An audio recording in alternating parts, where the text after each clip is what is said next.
Live from Studio G and fighting for you from the foxhole of freedom. Here we go into another brand new hour, but I have a warning. The Steve Gruber Show often results in extended periods of American pride, American optimism, and uncontrollable enthusiasm for the future of this great country. Good to see you here. Kicking out the live broadcast and Real America's Voice, MTN and elsewhere, reaching a growing global audience. It's the Steve Gruber Show. Here are three big things you need to know this hour. Number one, how many millions or billions of dollars have been paid out to people who simply do not deserve the government benefits they're getting paid for? That's something DOJ is finding.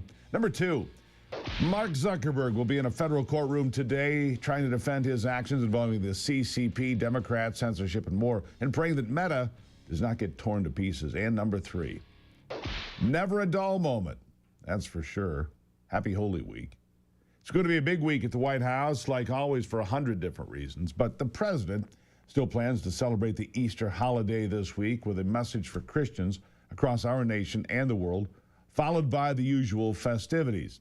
His administration says his remarks will include a commitment to maintaining the rights of Christians, especially in places like schools, the military, the workplace, and beyond.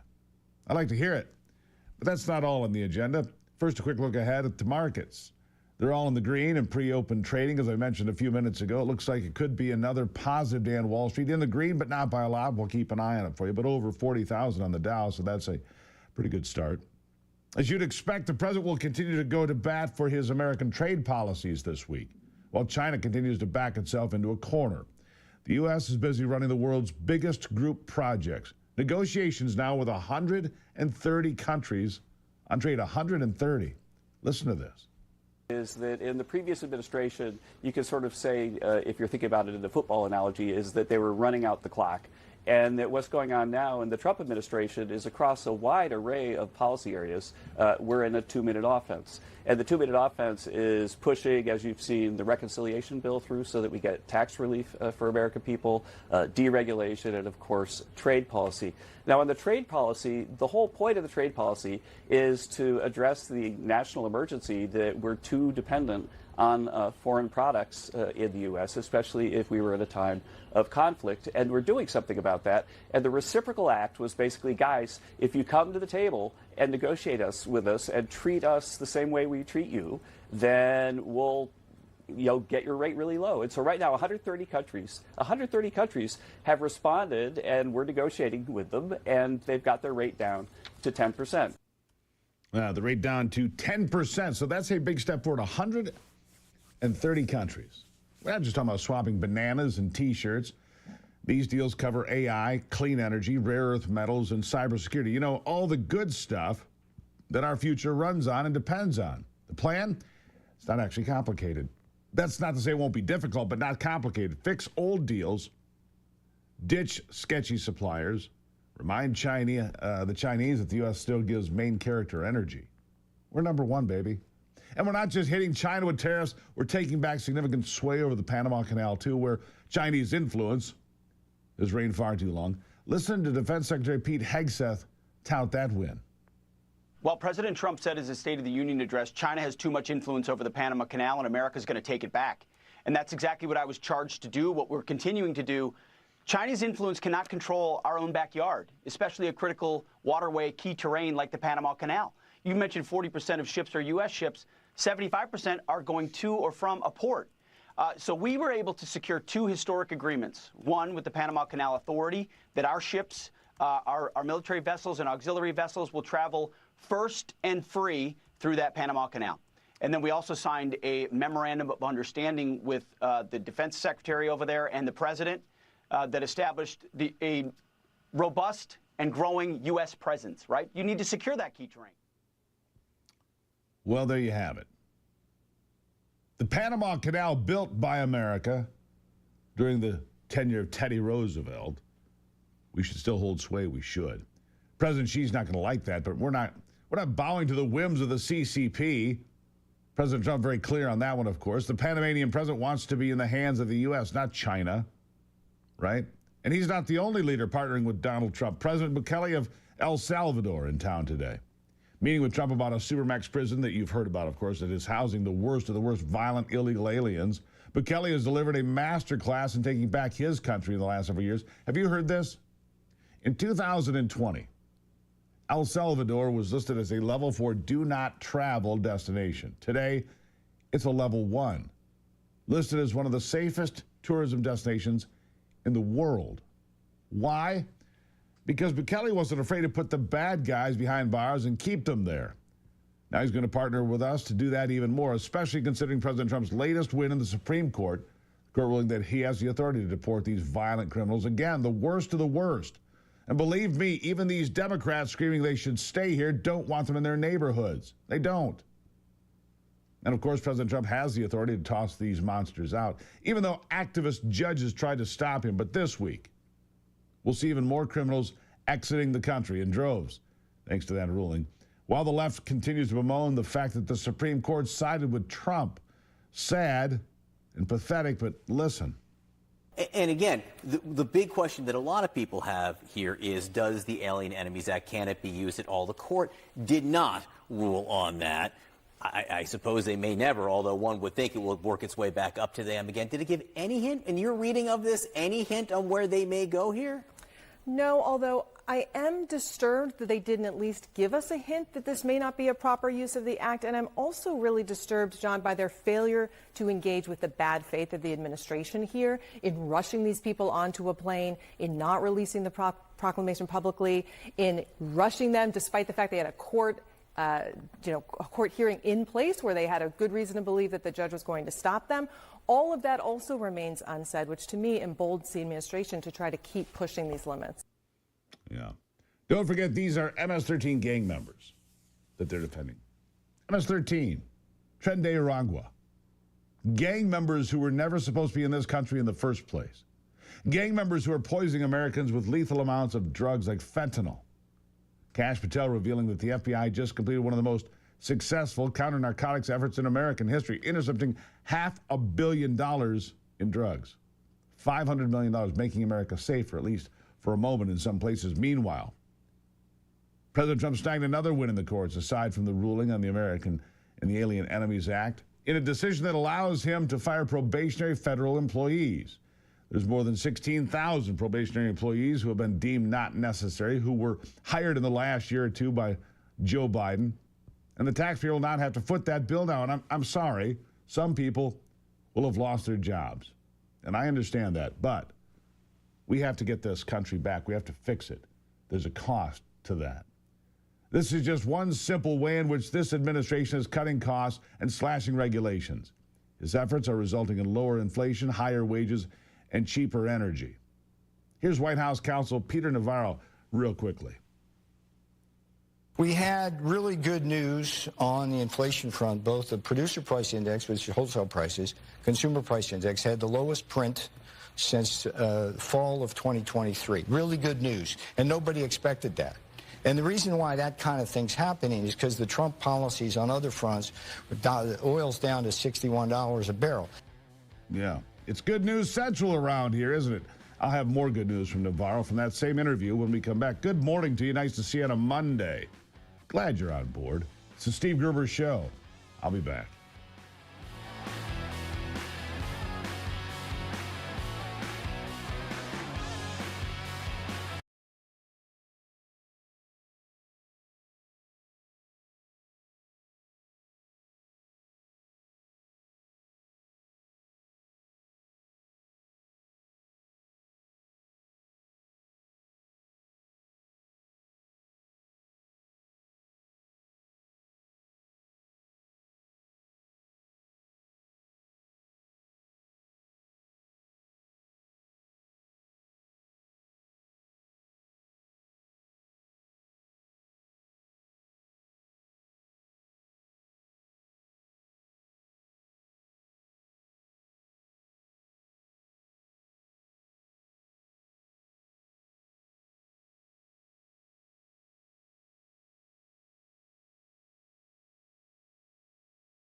All right, here we go. Look, I want to touch on something else that Peter Navarro brought up in that same interview we saw just before the break.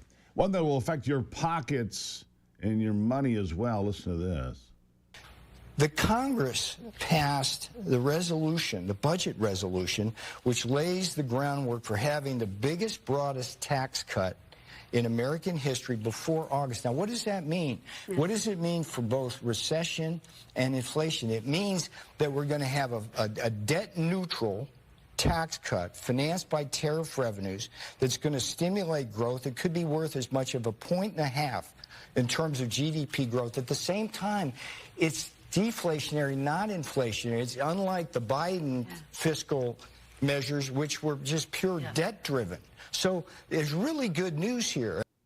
Yeah, some really good news here. So he's right. The House is actually doing its job adopting President Trump's budget plan, looking for areas to cut, and now the Senate has promised to find a $1.5 trillion in cuts. $1.5 trillion. An efficient government saves money for all Americans. It's what we voted for, isn't it? The White House also now reporting that several of President Trump's deregulation policies will save the average family. Get this. The average family for $11,000 over the coming years. I hope I'm above average. More of that, please. I hope that I'm above average. You too. Meanwhile, our friends over at Just the News, this is a big story and another big win for the president. Our friends over at Just the News have been poring over 700 pages of declassified documents from the Crossfire hurricane debacle and disgrace, the collusion of our nation's intelligence leaders with the DNC and the Clinton campaign to push the Russia hoax. And the crimes are stacking up. I'm talking about falsification of evidence, FISA abuse, Foreign Agents Registration Act violations, campaign finance violations, misuse of classified information, obstruction of justice. I mean, you name it, we've probably got it here. These declassified documents reveal that Christopher Steele and his business associates explicitly named President Trump as their, quote, main opponent, and valued their relationship with the Clinton campaign more than their one with the FBI. This from Just the News, reporting on one declassified interview. Quote, Steele explained that as the election season went on, they as a company were riding two horses, their client and the FBI. And after FBI Director James Comey's reopening of the Hillary Clinton investigation, they had to pick one horse and chose the business-client relationship over the relationship with the FBI, end quote. But that didn't stop the FBI from using Steele's dossier as the cornerstone of the Russia collusion hoax, known that his loyalty was to the Clintons and not to our national security. If you've been paying attention, this isn't new, none of it. But one new name did pop up this week, a paid informant for the FBI who raked in $70,000 for spying on President Trump's campaign. His name's Stephen Halper, and your tax dollars have awarded him $1.2 million or more since the 1990s for being an insider, for being a spy, for being an informant, even though he's been discredited every step of the way. He was the one to make the claim, by the way, that General Michael Flynn was in bed with a Russian woman. The FBI deemed the claim not plausible and not accurate, but they kept him on anyway. It was Flynn's reputation and job that took the hit. These newly released documents also reveal that then NSA Director Mike Rogers debunked a Washington Post article in 2017 on the Russia hoax. The article claimed that President Trump asked intelligence chiefs to push back against the FBI collusion probe, and Rogers told the Mueller team that nothing of the sort had happened, nothing. But that article went on to win a Pulitzer Prize in 2018 for outstanding journalism. And they wonder why President Trump loves to call the media the fake news, or why he draws up lawsuits against 60 Minutes and others. But Director of National Intelligence Tulsi Gabbard says the declassification of these files gives the intelligence community a chance to make things right. Here she is. So President Trump is very serious, obviously, about working to achieve that maximum transparency. That transparency will allow us to bring about accountability around the Russia collusion hoax, for example. The more we dig, the more we find the extent of the seriousness and the intent of that whole operation was very consistent with what we found in Stalin's operation. Show me the man and I'll show you the crime. It is disheartening to see these things, but it also provides us the opportunity to tell the American people the truth about what's been going on so that we can make sure we try to bring about an end to it and bring about that accountability. Accountability. What an idea. This declassification proves once and for all that the hoax was exactly that, a hoax, and that everyone involved knew it, tried to keep it afloat anyway, and they did somewhat successfully. They won Pulitzer Prizes over it. Now, will the media talk about this week? No, not likely. Don't forget, this is what President Trump predicted when he signed that executive order declassifying all of these documents. Here he is. We believe that it's long past time for the American people to have a full and complete understanding of what exactly is in those files. Which gives the media the right to go in and check it. You probably won't bother because you're not going to like what you see. But this was total weaponization. It's a disgrace. Should never happen in this country. But now you'll be able to see for yourselves, all declassified. All declassified. But look, that's why you come here. It's why you come here every day to start your day in places like Real America's Voice and MTN. And you listen to my friends and colleagues on networks like this because you get the stories that the mainstream media want to bury. We're going to keep on keeping on this week as we expect another slew of wins from the Trump administration that put America back on the map and dollars back in your pocket because that's what matters. Now, I'm still conducting this experiment. I need your help. Please follow me on Facebook and follow me on X. If you still call it Twitter, that's fine. We're trying to figure out the log jam here. And this movement that involves all the people we're talking about and truth-telling, if you believe in honest conversation about what's happening in this country, and this conversation, for example, follow me in these posts on social media. Follow me in these places that we can get some momentum. We are a movement, but we need you. I need you. So let's get together on this, shall we? Good to have you here this morning. It's the Steve Gruber Show. Glad you're on board with us. So much to do. Again, follow Facebook. Follow Twitter. Rumble. Live on YouTube.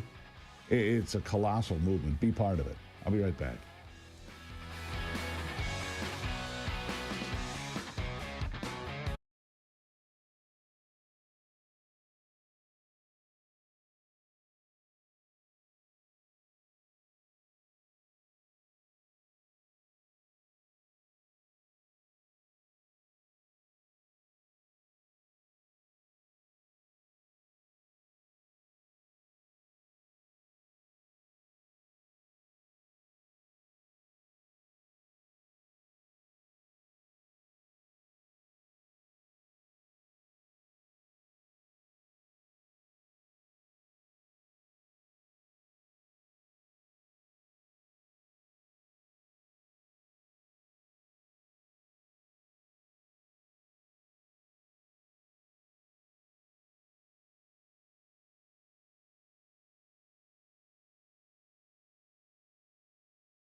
A bit of extremism, to say the least, over the weekend.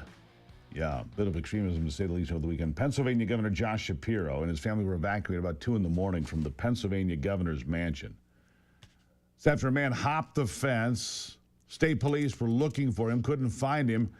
He broke into the residence and set it on fire, and the damage is extensive. The pictures are heartbreaking. And look, this is a Pennsylvania State House, governor's mansion. Tremendous amounts of history there. Tremendous amounts of history there. It's heartbreaking, really. The suspect, we don't know much about him, 38-year-old guy. Balmer is his name. Doesn't really matter. Anyhow, the fact of the matter is he should be prosecuted to the fullest extent of the law.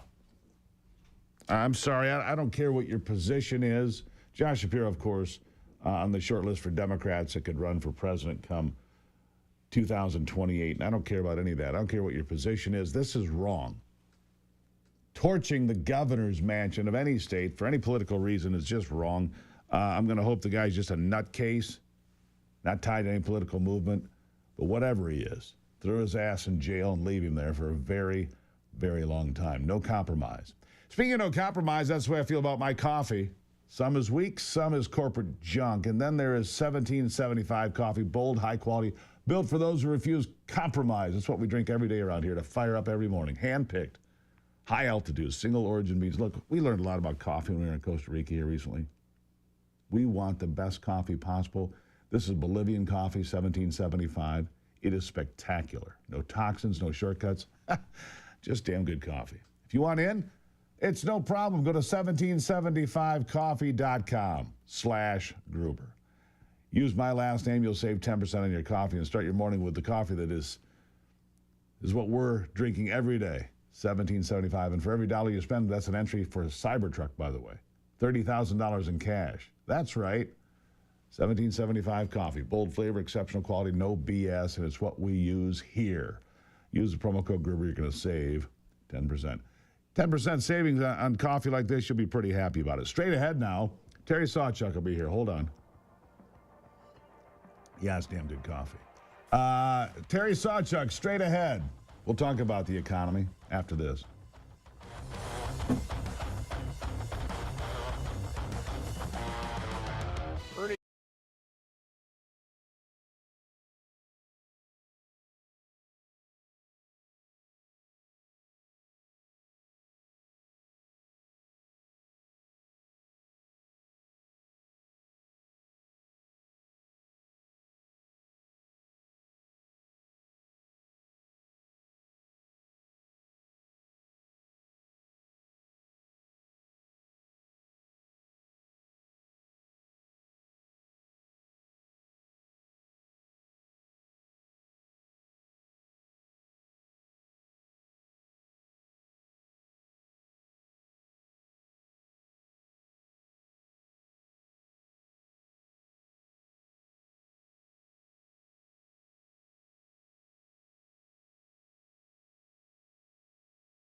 All right, back to it as we kick off another big week here.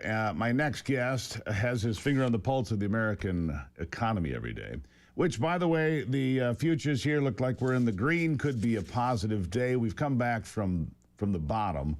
But look, 2025 is going to be a bumpy year, I think. Terry Sawchuk, the founder of Sawchuk Wealth, joining me now. Terry, good morning. Nice to see you. Good morning, Steve. A lot going on. I do want to mention, by the way, you've got a big interactive webinar coming up.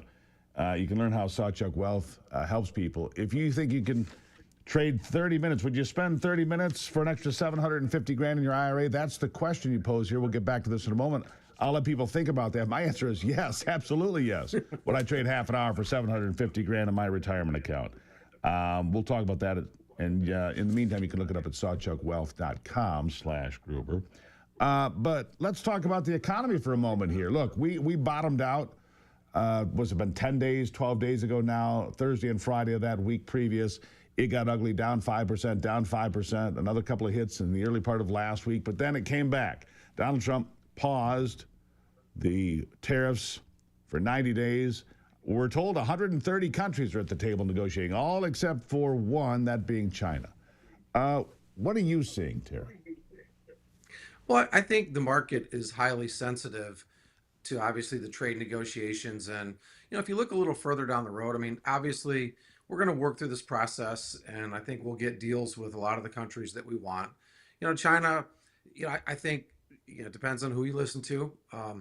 But I think that if they can give China a off-ramp, one that would allow Xi Jinping to have, we'll call it safe face, we might be able to come up with a deal. But again, Steve, I'm not 100% sure long-term we really want to deal with China. I know it sounds like we do and we may get one, but in the long run, China's our enemy. At least that's the way it appears right now. And so if the United States can get the rest of the world to align with them against China, then maybe we don't need the deal. Well, how important is it I mean, there are certain things I look at, Terry, and I agree with what you just said right there. Your sentiments are exact. Do we want to be friends with China?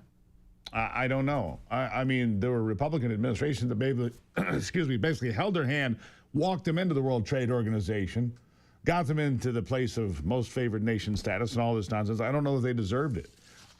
They control something like 90% of the items that go into prescription medications here in America. That's not a good place for us to be, Terry. That's pretty simple, isn't it? No, we saw that during COVID, right, Steve? I mean, the supply chain system got woefully broken through COVID, and it was very clear that we needed to re-onshore a lot of these really important manufacturing processes. And again, that doesn't happen overnight. But the Democrats and under Biden had zero interest in doing any of that. They just kept telling Americans, you need cheap goods, right? You need cheap TVs and cheap clothing and all this other stuff. And in reality, what we really need is economic sovereignty. We need strength. We need a strong military. We need a strong economy. And we need jobs back in the U.S. And it's not going to happen overnight. But we're going to have to take a little pain in the short term. Now, I know Scott Bessent and Lutnick and Trump are doing everything they can to make this transition as smooth as possible. But it's not going to be an easy one. And I think, like you said, this year is going to be a little bit tough on the stock market. Big year of surprises, that's for sure. I mean, I wouldn't be surprised we saw another couple of days where you lost 2,000 points or gained 2,000 points. I mean, the whiplash, the whipsaw can continue. But you make some important points. Let's look at energy prices. The cost of a barrel of oil has been between basically $60 and $65 for a couple of weeks now. As a result, gas prices down again today. Down 45 cents from where we were just a year ago. And that impacts everything. The cost of groceries, the cost of things that Amazon drops on your doorstep. Energy prices hit everything, don't they? Yeah, no, it's the input. I mean, virtually almost everything that you touch has some kind of oil component to it. So there's no question that, that coming down is going to be helpful. It really boils down, Steve, to, what happens at the 10-year Treasury. It got up to 4.51%. It's dipped a little bit with the pause in the tariffs and some of the negotiations going on. I think that's really the telltale sign. I think inflation, there's a lot of speculation about whether tariffs are inflationary. I would argue that if you get past the very immediate term, they actually might have more of a deflationary impact. So I don't agree. I think the Fed is doing some political posturing right now. I don't think they really like to support Trump. It's very clear Powell was a political actor. It was clear based on the Project Veritas stuff that they tried to undermine Trump's agenda in 2016 to 20. They actively worked to undermine his election process. So I don't think Powell's going to do him any favors. But I don't agree with the Fed's statement recently that they just assume tariffs are going to be inflationary. I don't think you can make that assumption. I don't think you can make that assumption either. Look, there's one thing that I know creates inflation, and that's government printing of money and spending of money. That's what creates inflation. I mean, I can go back and find the Milton Friedman videos one after another online and tell you exactly that's what Uncle Milty said. It's all from one place, reckless government behavior, and I believe that to be true. As we look down the road, again, there is no clear path here. If we get, but let me ask you this: if you got 130 countries, let's just say for the sake of argument, Korea, Japan, Taiwan, on down the list to little tiny countries like Costa Rica that was on the list where I visited here a week ago, and you get deals with all these folks, right? And you're down to 10% or whatever it is, and that's just your baseline. It's 10% going either way, maybe. And China's the only one outstanding. I think that we're in much better shape than we ever were before, wouldn't we be? I think you're right, Steve. I think the problem that the market is having right now is twofold. One is that it just doesn't know what the future looks like, so you can't make any projections if you don't have reasonable assumptions to make about the calculations. And then obviously with China, I mean that's going to be an issue, but I think the bigger issue is how the bond market perceives all this. You know, the bond market started pushing rates higher, and I know there's some concerns among Wall Street people that eventually what's going to end up happening is we're going to get into a situation where the Fed's going to have to buy all our debt. I'm not convinced that's the foregone conclusion. I think there's a lot of people that have a political bias that think that, maybe because that's just what they, deeply want to have happen because they don't like Trump. But in the end, you can say what you want about United States and our spending, but we're in a much better economic position than almost any other country in the world. And who wants to do business with China, who's, basically, not only are they communist, but they steal stuff all the time. They're They don't have thieves. great trade laws. No, no Right. question. So They're absolutely, they come steal from us every single day. All right, so here's the question that I posed at the top. I'm going to ask you again. Would you trade 30 minutes for an extra $750,000 in your IRA? You can join my friend Terry here for a live interactive webinar to learn how Sawchuck Wealth helps people reduce their investment costs by as much as 50% and better manage investment risks as tariffs and trade wars threaten the markets. Terry will answer your questions, discuss simple changes that, like I said, could put an extra $750,000 into your IRA by the time you retire. You can learn more at sawchuckwealth.com/Gruber. You can register for the webinar. It's happening this Thursday, by the way. And Terry, we've got 30 seconds. Tell me what this webinar is all about.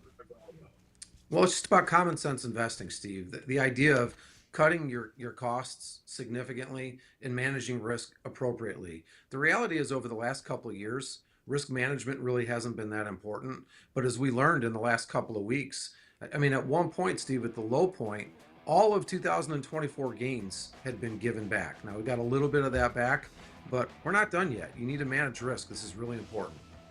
I want you to go find out more. If you think 30 minutes of your time is worth $750 grand in your IRA, which I think it is, by the way, sawchuckwealth.com. It's right there. You can shoot that QR code on your TV screen. Sawchuckwealth.com/Gruber. Register for the webinar. It's this Thursday. Terry Sawchuck, thank you. Good morning, Steve, and thanks for having me on, buddy. We can't see tomorrow, but we can hear it.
right, welcome back to the program. Glad you're here for the conversation. Look, a lot of people think that having this interconnected world is a wonderful thing. So do I. But sometimes it can be a bit dangerous because your information's out there.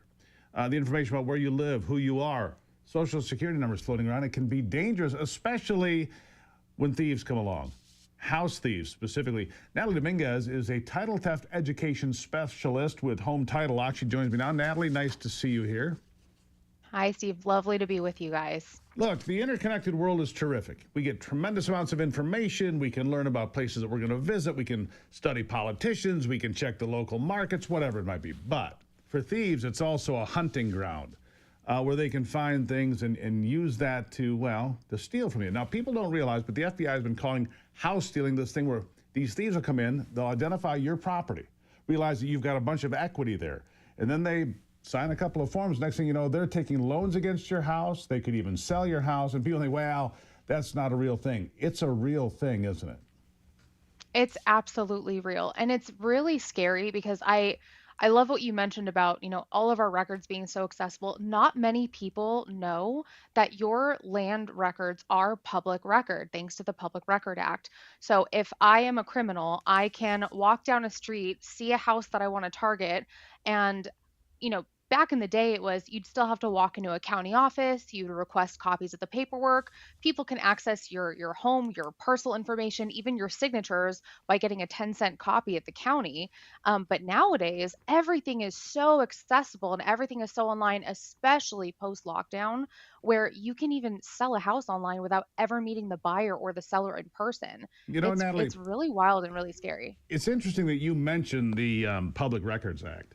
Because if you have a mortgage, there is no way you can hide that information on the internet because it's public information by law, which is odd to me. I mean, in this world where we've got stalkers and criminals and things going on, if you have a mortgage, you're required to have your information out there for all to see. That's a fact, isn't it?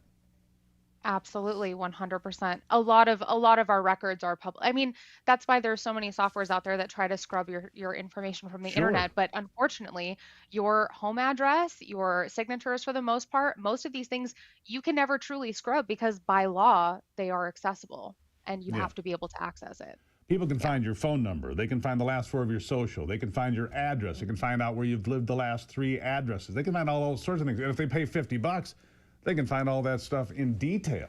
And that's why it's not so even $50. 10 cents a page. I walk into a county office and I want to get a copy of your document, 10 cents a page for them to print it. Not even $50. Yeah. Yeah. I'm just talking about online search engines where you put in your $50, get all this information. Oh, yeah, that too. and look, for these thieves, that's a small investment because look, if you've owned your house for any number of years, you've got money in that house. You've got equity. These thieves don't want your television. They don't want your jewelry. They just want to come in and drain the value that you've put in making that monthly payment, making that mortgage payment month after month, building that equity. They just want to go and put their straw in there, take all that financial equity out, don't they? Well, and here's the absolutely terrifying part.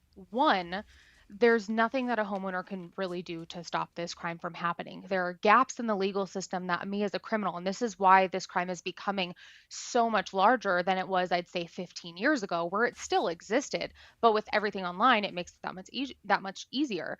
I believe you had Matthew Cox, the former criminal, on with you guys, and that's what he used to do. He'd go walk around, he'd find a property, he'd get the information, he'd file something for $20-$30. Now his name or a fake name or whatever it is the ownership of your property. He'd go out and get 2 to 3 hard money loans in a day. Suddenly he's off with $300,000 worth of equity and he's gone in the wind before anyone knows about it. It's terrifying. And it's become such an easy crime to do because the government agencies really are doing nothing to stop this in the first place. And the as worst long as part the is, paperwork's filled out properly. all of a sudden you go to your mailbox and you got nasty grams, as I like to call them, nasty grams, saying, oh, you owe this money, you borrowed this money, oh, you did that. Like, no, I didn't. I didn't do any of those things. And if you're like me, you might just say, well, that's junk mail. Throw it away. Just junk. All of a sudden, 3 months on, you're realizing, oh, wait a second, this is real. So it starts to snowball, and then it's a real problem. So explain to the folks what it is that Home Title Lock does and how you can protect yourself against this sort of fraud. Absolutely. So we're basically like identity theft protection for your house, right? And it's super important. Our triple lock protection is 24/7 monitoring, urgent alerts, and then $1 million restoration. We'll spend up to $1 million to fix everything, put your title back in your name, go through all the legal process, and be there and fight for you so that you're not alone and you don't have to do it yourself and start from scratch. The biggest thing for me in the way I look at our system is we monitor the property, not the person. And I think this is such an important distinction because I've seen a lot of people say, oh, well, I have credit monitoring, I have this, I have that. But if a criminal transfers the title out of your home, out of your name and into theirs, it's not hitting your credit. If you look at quit claim deeds, actually across most states, you can actually fill out on the document where you want copies of these documents sent. So a lot of homeowners aren't even getting copies of these in the mail after a long time. They won't know about it until they're getting foreclosure notices. So what we do So, is we monitor the property. Sorry, go ahead. no, I was just going to say, so it can be sent to a post office box or a secondary Yeah, address. Nobody's the wiser. absolutely. Nope. That's And frightening. every single state has different rules, different regulations. We monitor the property. So any changes, someone goes and files some documentation, there's a mortgage, anything, Right. even if you're the homeowner and you're doing something correctly, you get notified as soon as it's available, All right, right? Natalie, here's As what I soon need as you it's to been do. filed. Tell the Mhm. folks what they can do right now to make a difference. We got about 30 seconds here. Let's get it. Let's get them You a got it. solution. HomeTitleLock.com. Go to HomeTitleLock.com. Promo code Gruber, right? We're giving your Yep. audience a really great deal. You're going to get a 14-day trial. The best part about this is you're going to get a free title history report. It's going to tell you everything that's currently there with your home. You can look at your records now and make sure that you are not already a victim. And that's That's so important. HomeTitleLock.com, promo code Gruber. And we want Natalie, to be there for you, and you can call us and talk to us and really answer your appreciate you questions. being here. I mean, people, if you don't think it's Yeah. real, it's real. Natalie, she knows, she sees it every day. Natalie Dominguez, thank you so much for being here. Have a great one. It's the Steve Gruber Show. I'll be right back.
All right, here's the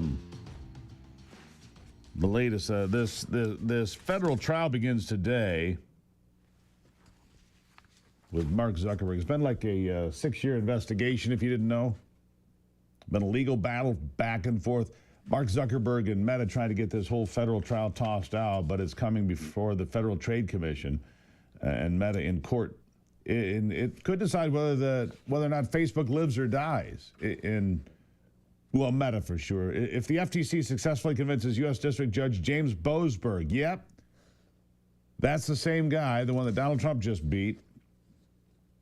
If they can convince him that Meta used its acquisition of Instagram and WhatsApp to lock in an illegal social media monopoly, the agency could look to unwind Meta CEO Mark Zuckerberg's social media empire. Break up a $1.4 trillion company, a process that hasn't been attempted at such a scale since AT&T was broken up, was it 50 years ago now? 40 years ago, in the 1980s. Anyhow, it's a big push against corporate power. And Boasberg is the guy in the spotlight. Do you agree with this statement or disagree? Capitalism has produced the greatest increase in human wealth, living standards, and overall flourishing. It's a good question, right? Ask 10 people to define capitalism, you'll get 10 different answers. But do you really know what capitalism means? Well, Hillsdale College offering 40 free courses. This is one of them. 40 free courses. There's capitalism at its best, free. The subject's the Constitution, the Roman Republic, Genesis, in the Bible. Understanding capitalism, brand new. Just 7 short lectures. You'll learn about profit and loss, private property, the rule of law, why capitalism at its core is built not on greed, but on freedom and human nature. It's free, it's thoughtful, it's Hillsdale. The butcher, the baker, the candlestick maker. Learn about it now. Go to gruberforhillsdale.com to enroll. There's no cost. Getting started is easy. That's easy. gruberforhillsdale.com. gruberforhillsdale.com. Check it out. We have another big hour coming up. Gordon G. Chang on what's going on in China is straight ahead. It's an interview you don't want to miss here on the Steve Gruber Show. You can watch it live on YouTube, on X, on Facebook. Join the community. Today.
Here we go. Head first into another brand new hour of the Steve Gruber Show. Warning, the Steve Gruber Show often results in extended periods of American pride and optimism and enthusiasm for this country. Live in all 50 states and around the world. It's a dirty job, and I'm going to do it.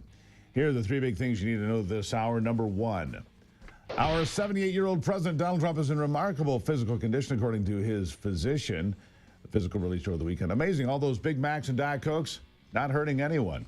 Number two, Josh Shapiro, apparently targeted by an arsonist in the Pennsylvania governor's mansion. He and his family were evacuated at 2 in the morning. A suspect has been arrested. We'll talk about that. And number three, El Salvador's president is in town to discuss his expanding partnership with the United States to take violent, illegal aliens to a maximum security prison in his country.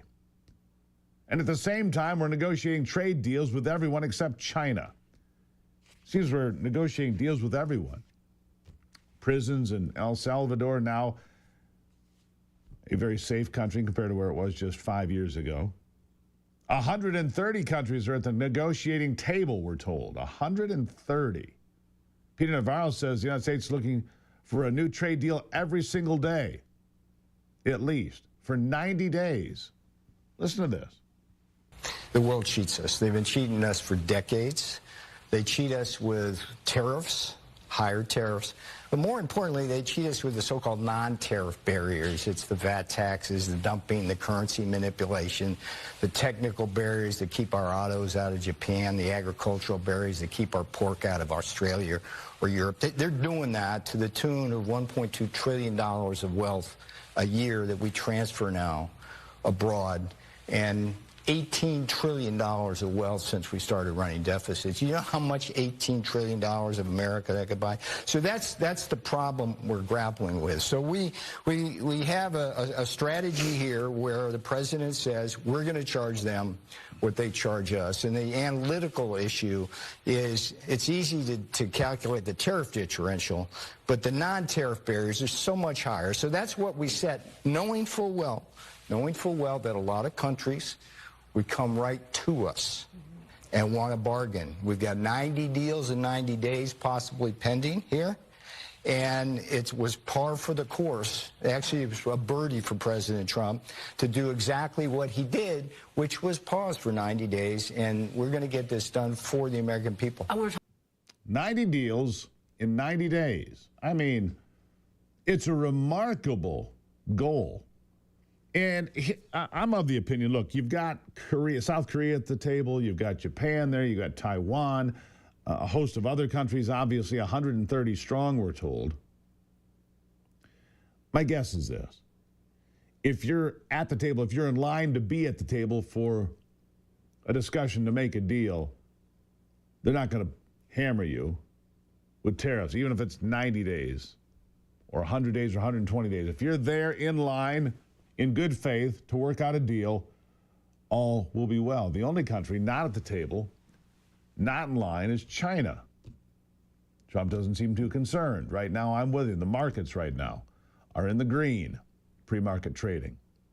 Wall Street's going to be up again today. We'll keep an eye on it. Tim Burkett, meanwhile, the congressman from Tennessee, outspoken, says the tariff war is all caused by China.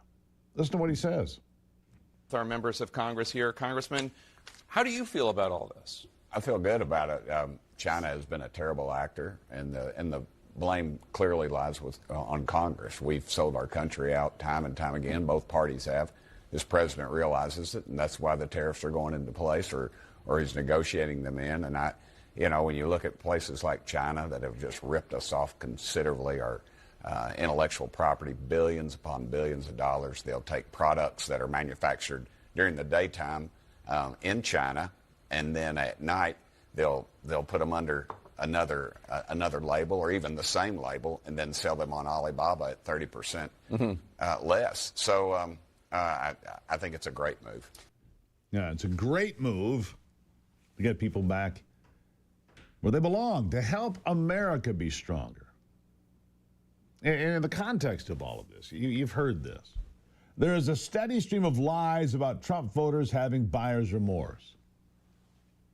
Even when the market went down 15 or 20%, I was able to find no evidence of that. Neither can Chicken Noodle News, by the way. And they went and asked people. Here's what they heard about tariffs and Trump voters. Listen. Feel about the tariffs? Well, I feel like for years we've been getting ripped off, and why not make it fair? 0-0. And I think Trump was upfront about it. He said we're going to hurt some now. I think some of the countries they're already starting to come around. It's going to be good. I really believe that. You have faith in Trump? Yes, I do. I think he's doing the right thing. In order for us to get back where we need to be, he needs to get the money somewhere, and they're charging us. Why not charge? Yeah, why not charge them? Agreed. And I want to get one more thing in here. It's from Senator Ron Johnson of Wisconsin. He says these tariff battles must happen. He has a bit of a different take on it, though. I do want you to hear that because he's got a different twist on the whole thing. Here it is. One thing I learned in the private sector is, unpredictability can work pretty well in a negotiation. But the private sector, businesses want certainty. They want stability. They don't like to see volatility. And so I've just been questioning exactly what's the end game here, what's the strategy. From my standpoint, I think trade is good. You obtain goods from people that have a comparative advantage of producing those particular goods, and you sell them things where we have the comparative advantage. So I'm an unabashed free trader. I can understand that there could be some good uses for tariffs. President Trump has proven that. For example, when he threatened Mexico with tariffs, if they wouldn't cooperate with remain in Mexico, that helps secure the border. So there's certainly a use for it, but tariffs are a double-edged sword and a pretty blunt instrument. I'm not interested in increasing taxes. Again, you can use tariffs a certain way. I don't really want to use them to raise revenue to put money into the federal coffers. You raise revenue by growing your economy, having a simplified and rational tax system that incentivizes economic growth, not just slapping on higher tax rates or, again, engaging in a massive trade war that obviously has disrupted and scared the markets. There you have it. He doesn't like the trade war so much, but he supports Donald Trump. He's willing to see it through for a bit. Your health is your most valuable asset. And at the Wellness Company, they're here to help you protect it. From the daily essential supplements to specialized immune boost formulas, the doctor-developed products are designed to help you feel your best naturally. I use these things every day, folks. It's not just about supplements. As a member, you'll have access 24/7 to virtual care, exclusive discounts, and personalized wellness plans tailored to your needs. If you want to find out more, and you should, go to twc.health/Gruber today. Explore the wide range of wellness solutions. twc.health/Gruber. Use the promo code Gruber. Save 10%. The Wellness Company. Healthcare that works for you. Healthcare that works for you. All right, we'll take a break. We'll be right back. It's the Steve Gruber Show. Michael Letts straight ahead.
All right, here we go. Back into it now. You know, you hear about these things, and then you go, is that real?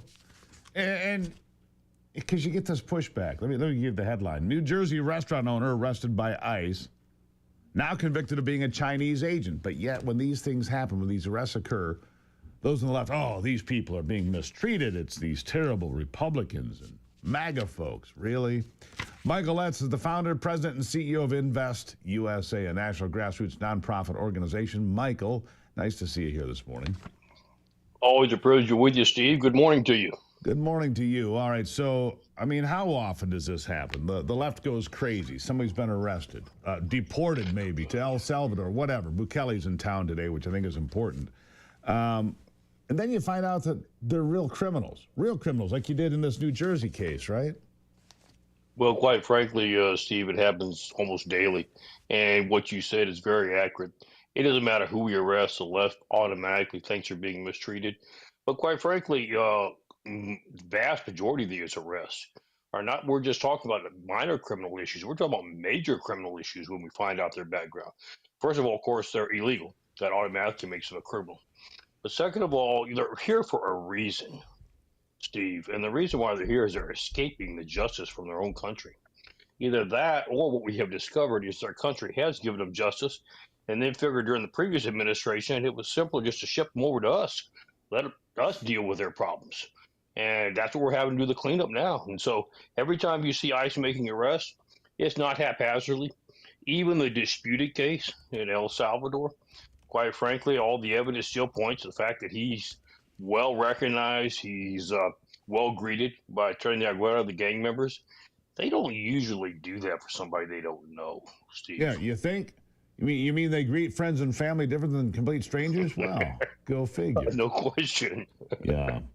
Tell me about this, the restaurant owner. Okay, so how does this work? A guy comes here from China, right? Does he have funding in his pocket to go set up a restaurant from the Chinese Communist Party? I mean, you would think that there's funding backing him to go set up. Look, my guess is this. China has passed a law recently that says anybody here from China has to spy on Americans or any place else they are. Any country they're in. They have to give information back to the CCP by law now.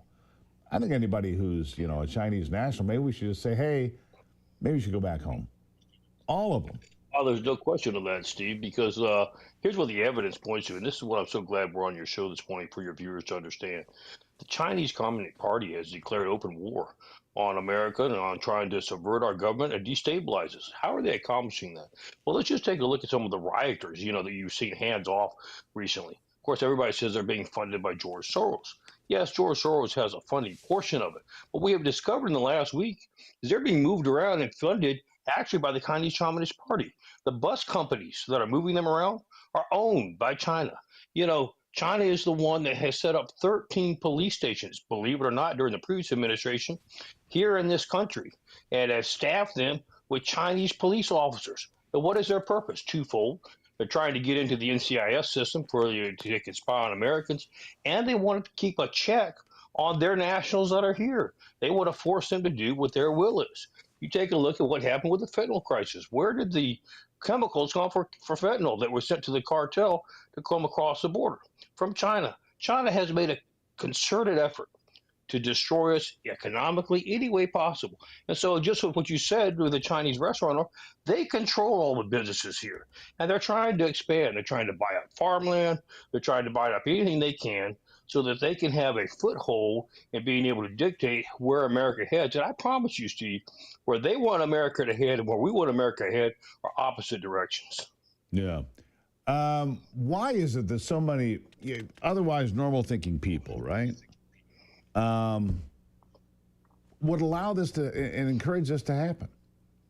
You would think that logically, anybody that's educated say, you know what, this is bad for America. This is a bad idea. We shouldn't support this. And yet, as you talked about just a minute ago, anytime one of these folks gets arrested, some guy gets shipped off to El Salvador. Oh my God, he's a father of four. You know what? You commit a crime, you go to prison. Families get separated all the time. That guy, he was a nice Chinese gentleman. He lived on the corner. Yeah, and he was spying on you. Oh, but he was a nice man. I mean, come on. How dumb are these people? Well, actually, they're brainwashed, and that's what I call it. They've been brainwashed by the liberal element for quite some time over the years, and they tend to believe, first of all, they don't pay attention to the news. When they do, they get it from an unreliable source. And what is the unreliable source main thrust? We are supposed to be a compassionate country. You're supposed to be helping people. Who cares what their background is? Who cares what their motive is for being here? We should be doing extending the olive branch and giving them a lifting hand up. I want to know where that's at in our Constitution. Quite frankly, our Constitution says that we're to provide and defend for the American people. We're to protect American citizens first and foremost. We seem to have forgotten that. And I think it needs to be redone in our educational system. We need to teach true American history once again instead of the perverted history they're trying to shove down our throats. Yeah. Sad but true.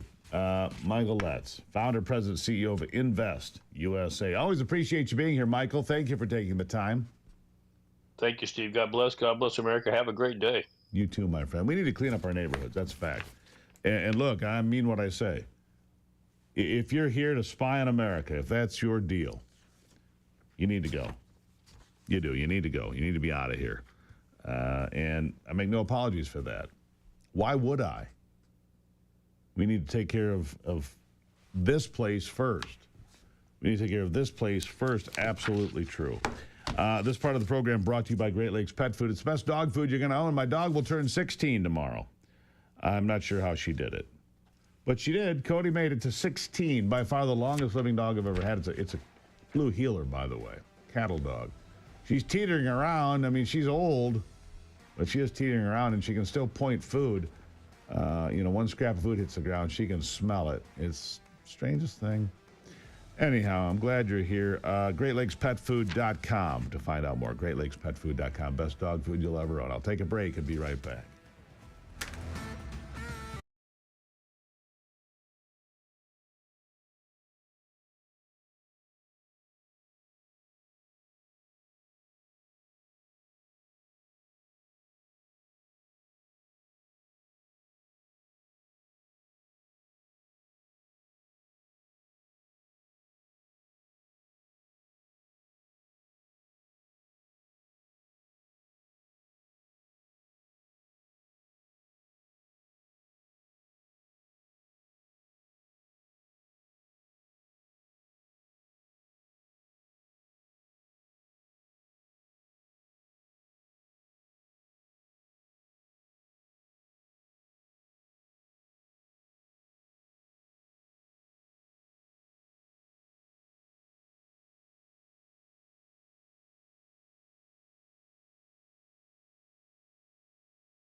All right, well, here's, I like these sorts of stories, so I read them, I look into them, and I should share them with you more often. Archaeologists have uncovered hundreds of bodies under a soccer field.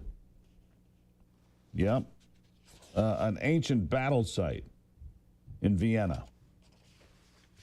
Right? The necropolis was found by construction crews working in the Vienna neighborhood of Simmering in October, and they began looking. An unknown to the world until the Vienna Museum announced it April the 2nd, so here a few days ago. 129 bodies. Roman soldiers, Germanic tribesmen, dislocated bones, meaning as many as 150 victims' remains could be at the site. It dates to between 80 and 130 AD. The largest of its kind in Central Europe. This is pretty remarkable stuff. It's also known as the first known mass grave of Roman soldiers and Germanic tribes in Vienna. Yeah. It was unusual in the fact that any Roman soldiers were found at all, say experts.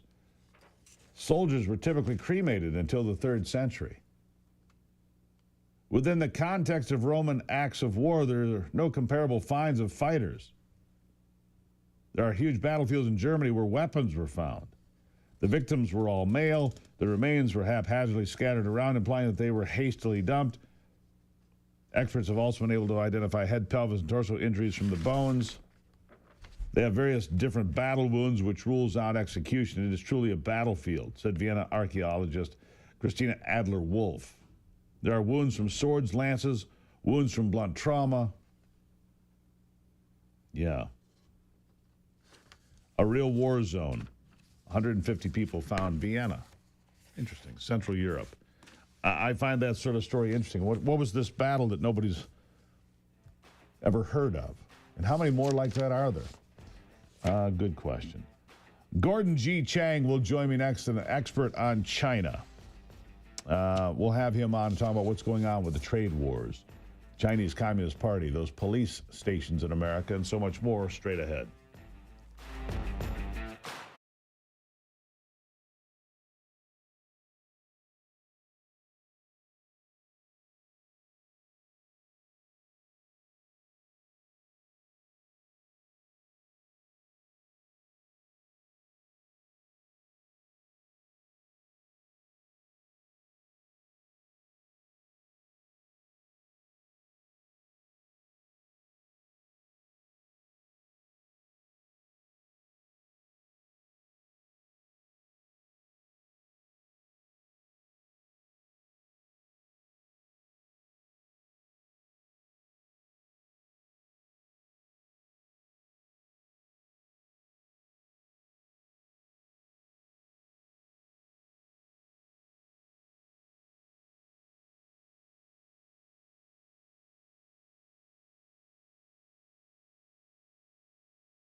My next guest is one of the clarion voices when it comes to understanding what's happening in China and China's reach to the world, the Belt and Road Initiative, all the things they're involved with.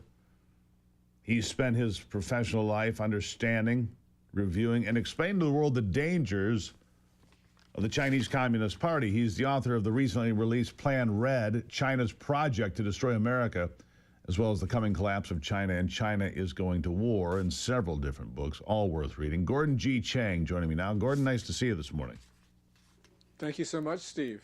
A lot going on with China. By the way, you can find Gordon on Twitter, X if you prefer, at Gordon G. Chang. I suggest you follow him. He's got hundreds of thousands of followers for the reasons we just described and laid out, because he understands the Chinese Communist Party at a level that is important to us right now. Gordon, let's talk about the trade war, first of all. China, the only country that decided to step up, raise tariffs on the United States to 125%. Donald Trump said, that's fine. You can do that. They raised the tariffs on some items to 145%. Now, it doesn't include computers or iPhones or some other different items, but this is a serious exchange of economic warfare, isn't it?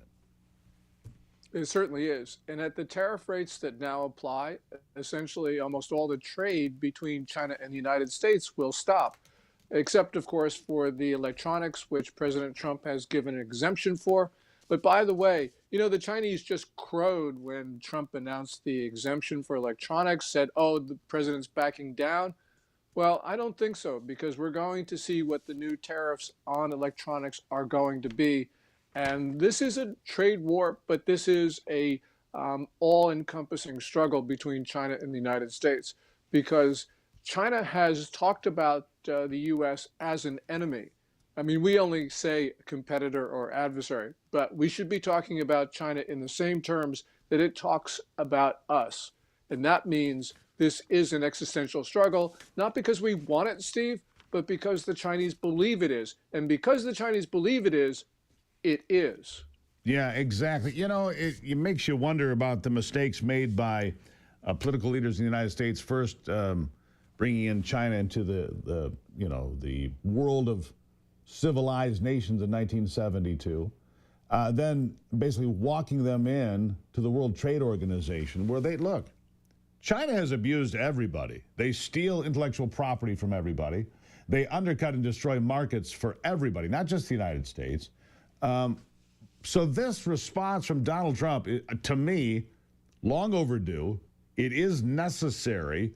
And it's going to create some financial pain. But it would seem to me that we have the upper hand. We're still the biggest dog on the block when it comes to economies in the world. Can China really hang on? If all trade with the United States stops, what does it do to China? Well, China's economy would fail. It already is failing, Steve. It's not growing at the 5.0% pace that they reported for 2024. It's probably about zero. And as we saw from the March price signals, it is a country in deflation, which means if there is growth, which I doubt, it can't be robust. The other thing is that China's having its 2008 downturn now. In 2008, it didn't want a recession, so it overstimulated, took on a lot of debt. Now it's got to figure out what to do with that debt, and it really can't. So you have those two things occurring. You have the property market collapse, and you have President Trump's tariffs. So China is right now in a world of hurt. The only way they get out of this is if they convince Trump to back down.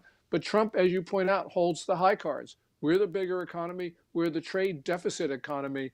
We've got all the leverage. We do. And so, I mean, how long? I mean, it's going to hurt some American businesses. There's no question, right? We're going to feel some pain. I see that. I know this is a big concern to you, Gordon. But PlayStation 5s just got 30% more expensive.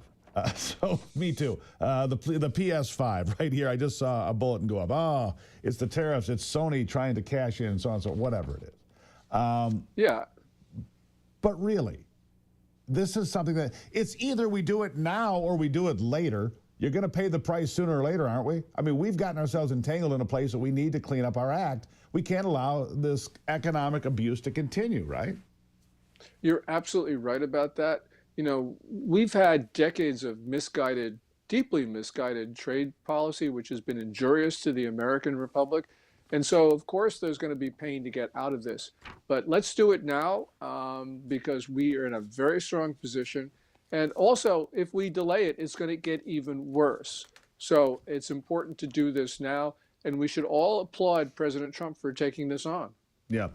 There's two areas I want to discuss with you before we hit a break. Gordon giving us some extra time this morning. So after the break, we're going to talk about military buildup and other things. But until we get there, I want to talk about two areas of concern for me. Rare earth minerals, which really are not rare.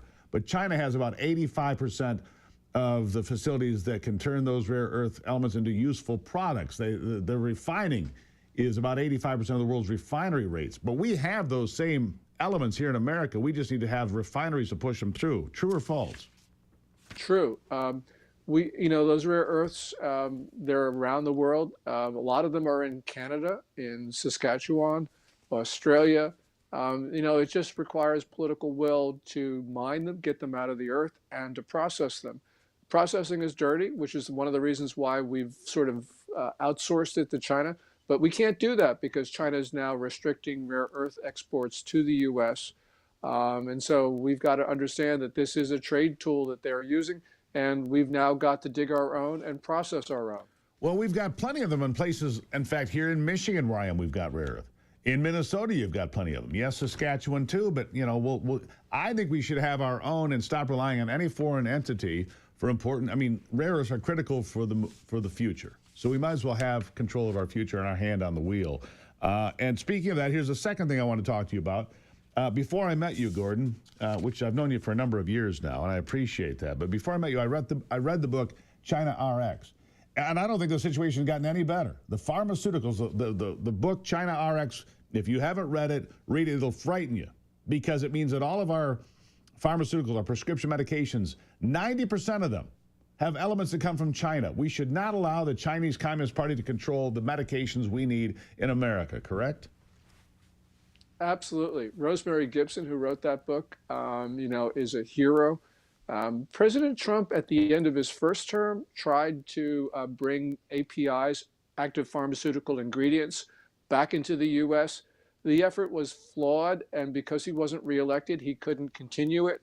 But now that he's back in the White House, I hope that he starts this again, because we cannot rely on anybody. We can't even rely on our friends, because in the first days of the pandemic, Australia wouldn't sell us stuff. And I can understand why. They needed it for themselves, but it taught us a lesson that we need to make in the U.S. things that are critical to the American people, which include, and especially at the top of the list, our medicines.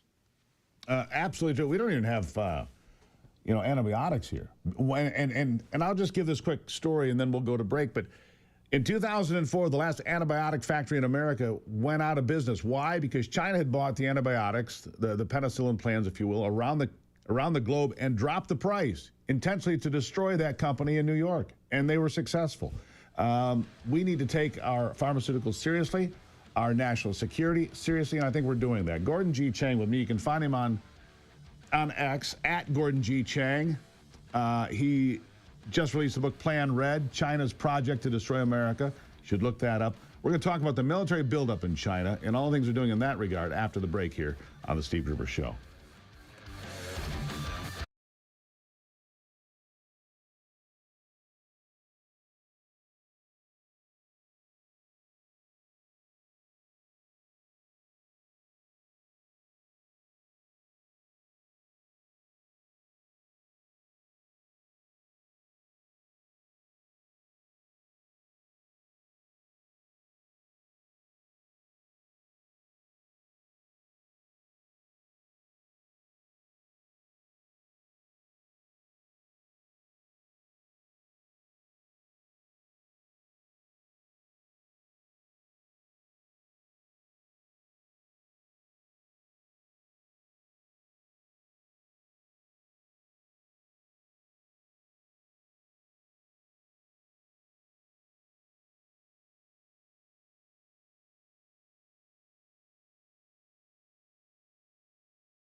All right, back to it now with Gordon G. Chang. Find him on Twitter at Gordon G. Chang. Look, Gordon, as we go through this trade war, the other idea is a real war, a shooting war. I mean, you look at the Chinese investments by way of the Belt and Road Initiative, and you look at their investments in Africa, South America, Central America, where I just visited and saw and heard about the Chinese investments there. They're putting their tentacles into the whole world. And maybe the only way to stop that expansion is through this correction of economic pillory. I mean, they steal from everybody. They take money from everybody, Gordon. Maybe Donald Trump is doing the one thing that can cause China to atrophy. What do you think? Absolutely. And the reason is that China's right now suffering from imperial overstretch. It has just gone too far. Its ambitions have outrun its resources. So, yeah, this is the time where we have to start defending ourselves. So this is the perfect moment, Steve. So what about the Chinese military buildup? What can you tell the folks about their Blue Water Navy, about their aspirations for the Arctic, their aspirations for space exploration and dominance? I mean, China has all these aspirations here and beyond this world as well. Well, yes. Chinese officials, Xi Jinping, have been trying to push this notion that China is the world's only sovereign state, that the moon and Mars are sovereign Chinese territory, that Xi Jinping is the world's only legitimate ruler. We hear this and we think it's ridiculous, it's ludicrous, but that's what Xi Jinping thinks. And when you look at his actions, you can see that he acts that way. They are preparing for war, and it's a total society mobilization. It's not just the military, it's civilians as well. They're calling up reservists. They're taking over civilian factories to make war material. They are standing up militia units in state enterprises. This is everybody goes to wartime in China. No, let me ask you this, because this is a question that I asked, and I'd like your perspective. Very important. Xi Jinping, on his heels, because of what Donald Trump did here, he took the bait. Donald Trump said, we paused the tariffs on every other country for 90 days, and they claim they have 130 countries coming to the table right now. I have no reason not to believe that. Can Xi Jinping survive this? Can dictator Xi survive this, or does he just disappear one day? I realize he's taken step-by-step plans to get rid of all of his adversaries inside the Chinese Communist Party, but that notwithstanding, you still have the military. You have generals. You have the Chinese Communist Party as an entity. If Xi fails here, does he survive it? I actually don't think so, because he's got total accountability, and he got that by taking power from everybody else. When he became the general secretary of the Communist Party in late 2012, it was a consensual political system where no leader got too much credit or too much blame because everybody shared in the decisions. By taking power from everybody else, he's got nobody else to blame. And we can see at the top of the Chinese military right now, severe infighting, where I think that Xi Jinping's enemies are sacking Xi Jinping's loyalists, which means he's probably lost full control of the military right now. And that's a danger sign for China's leader. So he's already on unsteady ground. I think so. Now, I have to say my view is the minority one. Almost everybody believes that Xi Jinping is in complete control. But I see signs of instability that are inconsistent with the majority narrative. So, is there anybody in your estimation that if he is disappeared, or whatever may happen, who's a successor? Who is next in line? Is there anybody that comes to mind, or is it a free-for-all? It's a free-for-all, and it's because when Xi Jinping took power, there were rules, guidelines, and norms on the succession of power, and everyone had fixed terms, and it all was sort of settled. Xi Jinping has junked all those rules, which means we have no idea who could become the next leader of China. It could be anybody. And in Chinese imperial history, we saw the most unlikely characters become emperor because they just rose out of nowhere. Well, the same thing could happen today. And by the way, it doesn't have to be somebody. It could be nobody. Let me just ask you one more thing, a bit unrelated, but I am interested in your take on this. Mark Zuckerberg in a federal court today, as Meta could be dismembered. One of the things that's come up recently is his close ties to the CCP and China dictating rules to Facebook, to Instagram, to some of these companies. How close was Mark Zuckerberg to the CCP? I think he was really close. He tried to get close to Xi Jinping. He tried to make, he named his daughter after some sort of Chinese character or something. Whatever. I believe. It was sort of really suck up time to Xi Jinping. Xi Jinping didn't respond, though, fortunately. So now Mark Zuckerberg is on the good side, but that was only because he was rejected. He was snubbed, yeah. Gordon G. Chang, you follow him on Twitter. If you want to stay up to date on what's happening with China on the economic front, on the military front, all of it. Gordon, I appreciate your insights. They're invaluable to me and to the listeners and viewers of this program. Thank you. Well, thank you so much, Steve. I really appreciate the opportunity to talk to you. Thank you. Find the book, Plan Red, China's Project to Destroy America. And he's not wrong. There's this saying in Mandarin, which I cannot do for you.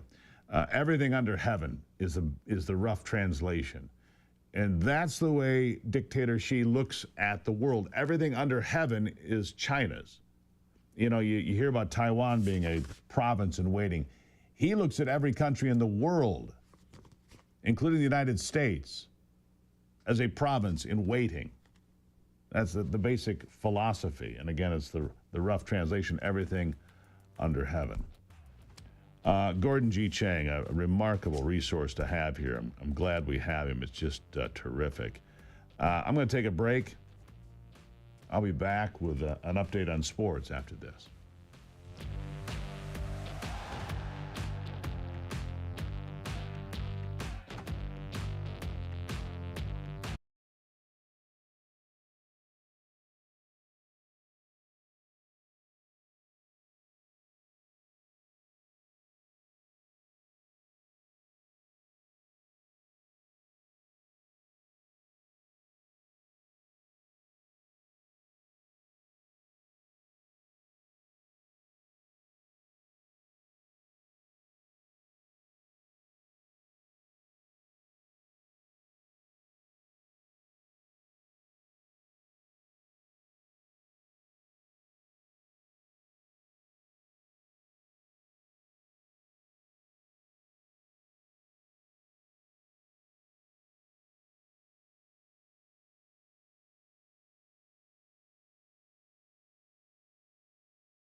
All right. Hey, how about we check in on sports with my good friend Brock Palmbush? With a look at sports, I'm Brock Palmbush. Rory McIlroy birdied the first playoff hole to win his first Masters title yesterday at Augusta National in Augusta, Georgia. He beat Justin Rose in the playoff to win the green jacket. He now becomes only the sixth man in history to win the career Grand Slam, winning the Masters, PGA Championship, the U.S. and British Opens in his career. It was the final day of the regular season in the NBA yesterday, all 30 teams in action. Winners included Boston, Indiana, Oklahoma City, and Denver. The league's play-in tournament begins tomorrow night. 9 games in the NHL yesterday. Winners included Toronto, Ottawa, Edmonton, and Calgary. In Major League Baseball, American League winners included Toronto, Kansas City, and Houston. National League winners included Miami, Cincinnati, and San Diego. And in NASCAR, Kyle Larson won the Food City 500 at Bristol Speedway for his second win of the year. That's a look at sports. Back to you, Steve. All right, Brock, thank you for that. All right, well, coming up in a moment here, we're going to have Mike Rogers on. He has just released what we kind of knew was going to happen. He's running for the United States Senate seat, being vacated by Gary Peters, the Democrat. He'll run as a Republican. Mike Rogers came very close to winning a Senate seat in November of 2024, losing by, what was it, 0.3 of a percentage point, about 19,000 votes to Alyssa Slotkin. Don't know how that happened. Seems stunningly improbable to me, considering Donald Trump won Michigan by 90,000 votes. Stunningly improbable, but Mike Rogers back in the race to fill Gary Peters' seat. We'll see what has changed since November 5 and what he thinks he can do differently this time around to bring home the seat to Michigan. Michigan has not elected a Republican to the United States Senate since 1994. 1994. Spence Abraham won that seat in 1994, so we'll see what happens. We'll take a break. Remember, follow on Twitter. We're live on YouTube. By the way, great comments here on YouTube from people like Magadad and John Bailey. They say they're very happy with the YouTube experience. Great. Glad to have you on board. Tell your friends. Get together, have some 1775 coffee, and enjoy the morning. I'll be right back.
Yowza! Here we go. Another brand new hour of the Steve Gruber Show coming to you from the foxhole of freedom. Look, this show inspires great emotional outbursts of pride and love of America. So you've been warned, all right? So here are three big things you need to know this hour. Number one, in East Lansing, the police have identified bodies that were found in a freezer last November. Tell you about that. Interesting. Number two, Tesla and the backlash rolling into Michigan. Strange. Why people are attacking Teslas is just weird. And number three, and I'm working with the magic man, Anthony, behind the door there, to help bring you a video that I did yesterday, actually. It shows that it went through email, by the way, Anthony, so I don't know, however that works. But it has to do with this. We were up in the northern reaches of Michigan over the weekend, Ivy and I. And looking at the aftermath of this ice storm that went through, what's it been, 10 or 12 days now? Unbelievable. Unbelievable. In fact, Anthony says, this is something I posted on social media, on TikTok and Twitter and elsewhere. I put it together. It's a couple minutes long. Here it is. So while we were out of town on spring break in Costa Rica, northern Michigan got hammered with an ice storm worse than they've seen in 100 years. And it's pretty remarkable the amount of damage that has been unleashed on this part of northern Michigan. And as you drive through it, it's mile after mile of this. I mean, big trees are gone, power poles.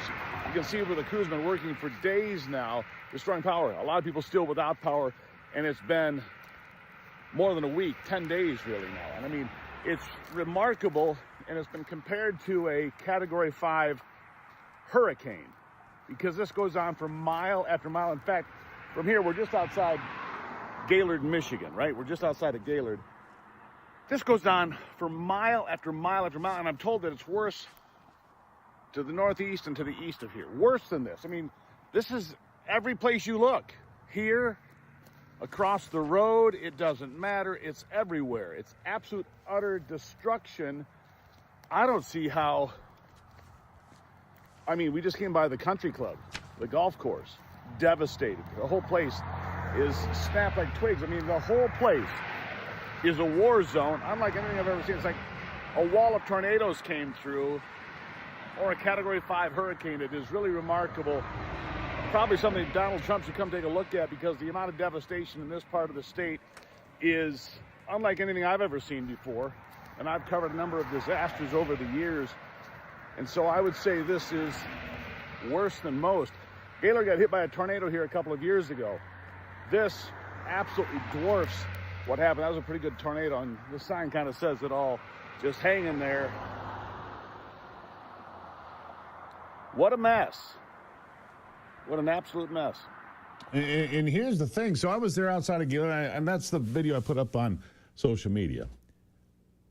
And please follow me on X and on TikTok and Facebook. You'd see that video as well. But here's what I was told. Look, it looked like a whole forest were broken off. Whole forests broken. And we're driving on 131 there. And then on 75, M75. And it just looked like something I've never seen before. And you know, by the way, Ken Borton and Cam Cabot in the reps and so forth live in that area say the same thing. Nobody's ever seen a storm like this. And it's thousands of square miles. I'm told that it's worse northeast and east of Gaylord than it was there. And it was awful there. I mean, we were watching power crews still working. There's still 10,000 people apparently, give or take. No power. And the crews, we saw them working yesterday. Big power crews. I mean, there were places where it was obvious. Every power pole had broken, you know, along it. Bam, bam, bam, bam, bam. And so the broken power poles were laying there. They had new ones in place. Okay, so, I mean, progress is incredible. But the devastation is just jaw-dropping. And, I mean, it's worth seeing. For the people that live there, look, Gaylord got hit by a tornado, what was it, 2 years ago? Not very long ago. And It is, man, really something to see. So nothing short of a living nightmare. The governor asking for a declaration to immediately release $5 million. I don't think $5 million comes anywhere near the amount of damage that I saw. Maybe I'm wrong. You know, I looked at the country club there in Gaylord. It looked like every tree on the golf course had been snapped. That's what it looked like to me, coming around the bend there. And just in one area, I guess it was just outside of Elmira. Big flat field. It must have been a place that they were taking and putting all the trees in. But here is the warning. Here's the warning, friends, of a pending disaster. Because this happened. Mark this down, what I'm about to say. Because of this ice storm, you have literally piles of trees, pine trees, poplars, hardwoods, old trees, all piled up. That's called fuel for a forest fire. May not happen this year, but if all of that debris sits there piled up with no remediation taking place, there will be a massive forest fire in northern Michigan sometime in the not too distant future. Could be this year, could be next year, could be the following year. A lightning strike, a storm, something will trigger a fire that will be devastating. I'm telling you right now, it's not climate change, it's an ice storm. It's the result of what happens when Mother Nature gets a really bad attitude. You watch, there is a firestorm like we haven't seen since 1881, the last really huge fire in Michigan, 1881, I believe. So you can look that up, and I'm telling you, I'm warning you. We're looking for preliminary damage assessments, FEMA, U.S. Small Business Administration. All of these things are going to be starting next week in a much more robust way, late this week, early next week. It is a lot of devastation that I've never seen anything quite like it before, that's for sure. Greatly appreciate you being here. This part of the program brought to you by my friends in Michigan at Wolverine Water, for example. Wolverine Water, Michigan's best water treatment company. They've been my company since long before I did the radio. Long before I did television, long before I did this social media thing and the way we do it now. And the social media thing has been just terrific, by the way. It's blossomed for us. It has blossomed for us in the last,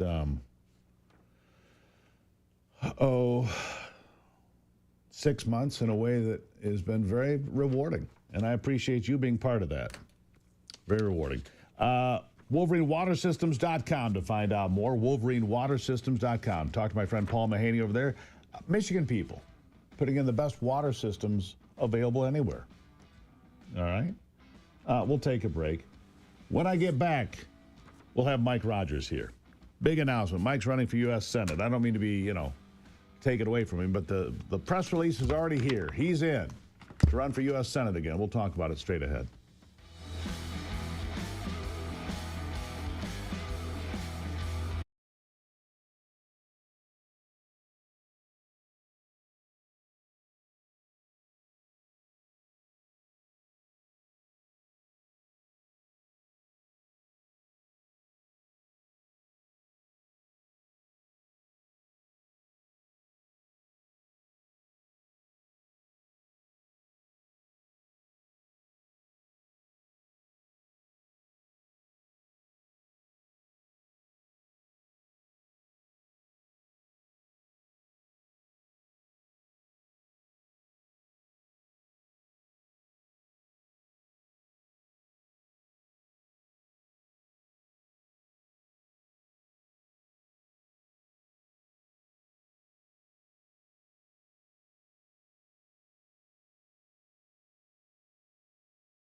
When it became clear on election night, or maybe early the next morning, November 5 into November 6, that it was clear that Donald Trump was going to carry Michigan by the way, by the exact margin that I predicted, somewhere between 80 and 100,000 votes. I made that claim, and I told Donald Trump that when he was in Michigan at a visit to Detroit in the fall, when I had a moment to talk to him. I said, you're going to win by 80 to 100,000 votes. He won by 80 to 100,000 votes, and I saw that happening.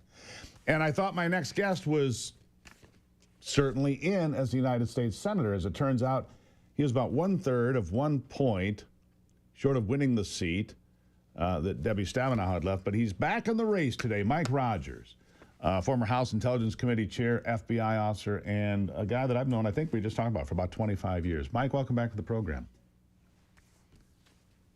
Hey, it's great to be here, Steve. Congratulations on your social media success. That's fantastic. Yeah, we're growing. It's remarkable how much this program has grown. And I'm glad you've been here since I first went on the air on this program, which has been 14 years now. But you're back in the race, Mike. I mean, I know you were disappointed because we all looked at the returns going, it didn't make sense to me. I'm just going to leave it there. And I saw it not just in Michigan, but in Wisconsin and Arizona and Nevada. I'm like, no, wait a second. How can Donald Trump carry all these states by pretty significant margins, and these Senate candidates somehow came up less than a percentage short? However that rings, doesn't matter. You're back in the race today. I've got the press release. You're rolling up your sleeves. You're going for it again. We are. Listen, we took a look at the numbers. So a couple of interesting facts here. One, we got more Republican votes for a Michigan candidate than in the history of Michigan. So we started out with nearly 2.7 million people who have already voted for us to go back to the Senate and represent them. That's huge. We came closer to Trump numbers than any other U.S. Senate candidate that actually won the race: Ohio, Montana, Pennsylvania. And we were about a little over a point under Trump voters. And by the way, everyone had that. Matter of fact, we even did better than Ted Cruz on Trump voters than he did in Texas. And so it just shows that there's this voter that is low propensity, shows up, votes for Donald Trump, and walks out of the booth. The good news for us, Steve, and why we're so excited about this, we just have to get 85% of people who have already voted for Mike Rogers to come back to the poll and do it one more time. And we're going to win. We're going to win for the state of Michigan. First time. You think with 85%, then you can pull this off? Because look, midterm elections, off-year elections, you don't have the turnout you have, but you circled the thing on the bingo card that I exactly was going to ask you about, Mike. So you got a little bit ahead of me there, which is perfect. Trump-only voters, the voters that it's Trump or nothing. We saw this in 2022. I hope we don't see it in 2020. In order for Donald Trump to do what the people voted him to do, he has to have the House. He has to have a strong majority in the United States Senate. He needs the people that voted for him in 2016, 2020, 2024 to show up for you in November for it to win, right? Absolutely. And again, here's the good news, though. These are people who showed up and voted for Mike Rogers. So it wasn't Trump-only voters. We're going to go get Trump-only voters. We're also going to get independents and Democrats who understand what happened in the last 4 years in Michigan, where under the Democrats, both in the governor's mansion in Washington, D.C., Michigan lost 27,000 manufacturing jobs. You want to talk about a blow to the middle class? That's it. And so we're having great conversations out there. We just need to get people who have already voted for Mike Rogers to show back up at about 85% because of the lower turnout model that we put together. That's really good news for us. It's bad news for the Democrats. And that's why we're excited about this. That's why we're back in this race. We believe we're going to win in November of 26. I think one of the hurdles that would prevent a Republican from winning any race, statewide race, or any race for that matter, has been eliminated. There was a reluctance for Republicans to vote early, mail-in ballots, vote early, whatever. That's gone now. I know I voted early. My wife voted early. A lot of people I know voted early. That was the first time I'd ever done that in 2024. And so that hurdle is gone, isn't it? It is gone. And we're going to take full advantage of that going into this cycle to make sure that Republican voters, independents and Democrats who want to change the future of the country show up and vote early. And then what that allows us to do, by the way, is focus on people who haven't voted yet. So it's a money saver for the campaign. And by the way, it allows us to target those folks and say, hey, this is really important. We need you to show up and vote on election day. So all of that becomes important. So all of this plan, Steve, is to raise money early. I can't tell you, the Democrats are already flooding the zone with cash from outside of the state. We need people to step up and get involved. And you can do that at rogersforsenate.com. You can find out how to do that. We need to keep up with the Democrats. Probably won't match them dollar for dollar. Remember that Act Blue thing where they're taking foreign currency into their campaigns? Nobody seems to be bothered by it. I am. I think people should. Yeah, I am too. Yeah. This thing's not right. So we need people to get involved and stay involved. I know a lot of people said, hey, we got Donald Trump, it's done. But think of this. 111 executive orders doing great things for the country, things that we like. Zero-based rulemaking, which is going to be huge for business in the future. Making sure the border was safe. All of these things. Making sure a permit reform to get critical minerals to the market faster. All of this has already happened, but you need a team around the president who's going to show up and make those things law and permanent so the Democrats don't change it overnight. And so really important to stay in this fight. We're this close. We are this close to fundamentally changing America for the better and for our kids going forward. This is the time not to walk away from it. So we're going to make sure people are excited about what they're voting for and how to vote. And voting early is going to be a part of it. Mike Rogers, running for the United States Senate as Republican. I'm sure we'll get some other candidates, but right now I'd say that you are in command of this field. Mike Rogers, you can find out more rogersforsenate.com, rogersforsenate.com. Mike, thank you. Hey, thanks, Steve, and congratulations again. Great news. Thank you. We continue to grow. He's back in the race. We've got a lot more to cover. We'll be right back on the Steve Gruber Show.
All right, so here, this was a strange story. A little update for you. Out of East Lansing, Michigan, this story broke back just after the election, November. Police found two bodies, in an apartment complex freezer. It happened the 7th of November last year, 2024. And they identified the bodies as 76-year-old Susan Barbara Wirawat and 72-year-old Premort Wirawat. The couple's son,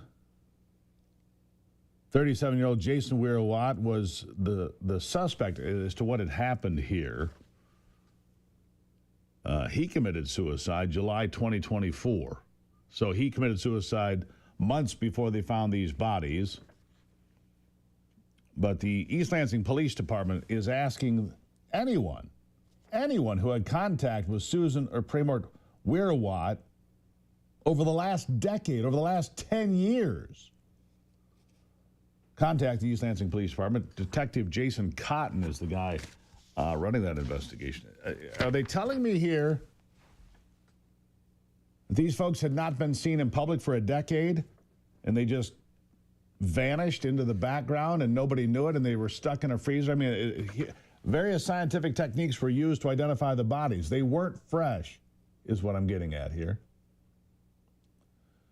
And Jason,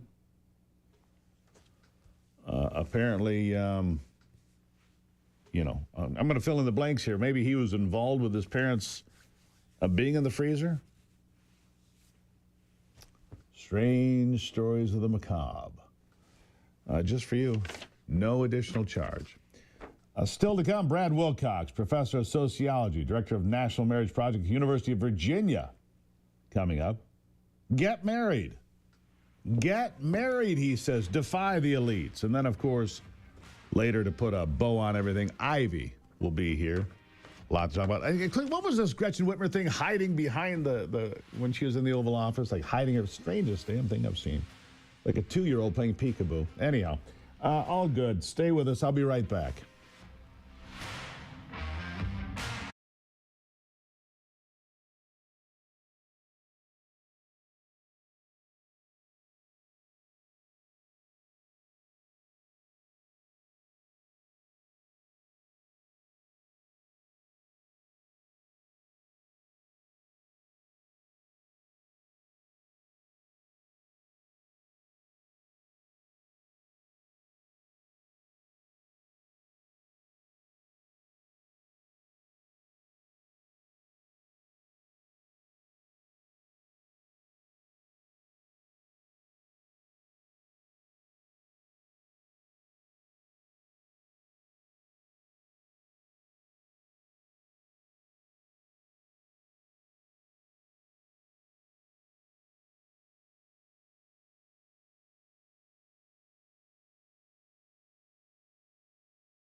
I make a plea for the He's on hold now. For the help of Keith Olbermann. Yes, Keith needs a straitjacket. He needs intervention. He is a danger to himself and probably to others. He's a mess. He's gone full white-haired crazy. Yeah, full white-haired crazy he has. Anyhow, glad to have you here as we kick off another big week on the program. My next guest says, hey, Go ahead, get married, have children, raise a family, defy the elites. Brad Wilcox, professor of sociology and the director of the National Marriage Project at the University of Virginia. Brad, welcome to the program. Great to be with you, Steve. Glad to have you here. All right, so tell me, what is this National Marriage Project at UVA? The National Marriage Project is dedicated to understanding what's happening to marriage and family life in America and trying to figure out ways that we can strengthen marriage both culturally and policy-wise. And so tell me about it. How has that happened? What is done? How do you encourage such things? Well, one thing that we've been doing, Steve, lately is just sort of underlining all the ways in which, there's a lot of messages out there today from the mainstream media, for instance, and even now from the new right. People like Andrew Tate, who are kind of basically saying that marriage is a bad deal for women. That's the kind of left-wing view. And now Tate's view is marriage is a bad deal for men. And we can kind of show empirically that both women and men who get married, stay married, are much better off both emotionally and financially. So, for instance, what we see financially is that married men and women have about 10 times the assets in their 50s as they get closer to retirement compared to their single peers, and they're about twice as likely to be very happy with their lives compared to their unmarried peers. So that's the kind of research that we're doing to kind of let the public know how much marriage matters in America today. Yeah, about the best, and I've studied this for years. One of the best wealth-building tools, by the way, boys and girls, is if you're in one marriage. Now, I'm divorced. I get it. But if I had been in one marriage my whole life, I would be better off financially. At least that would be the projection.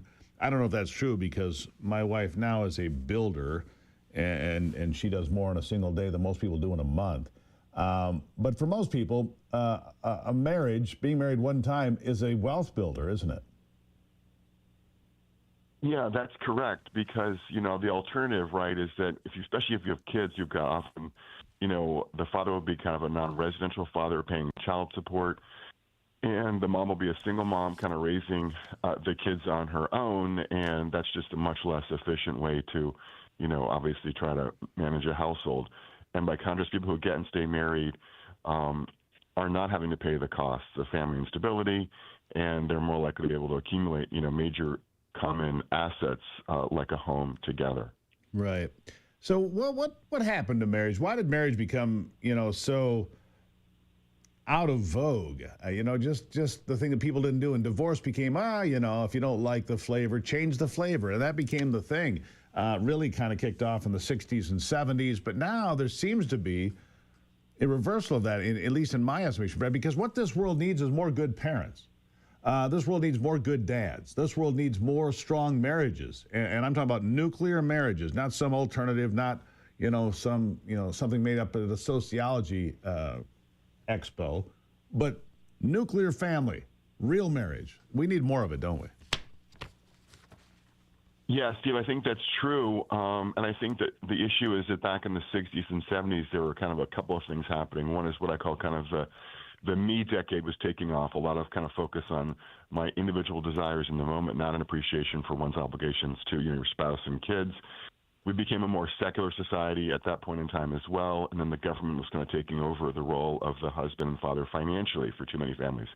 So these kinds of developments, policy-wise, religiously, and culturally kind of pushed marriage out of, kind of the central place that had played up until that point.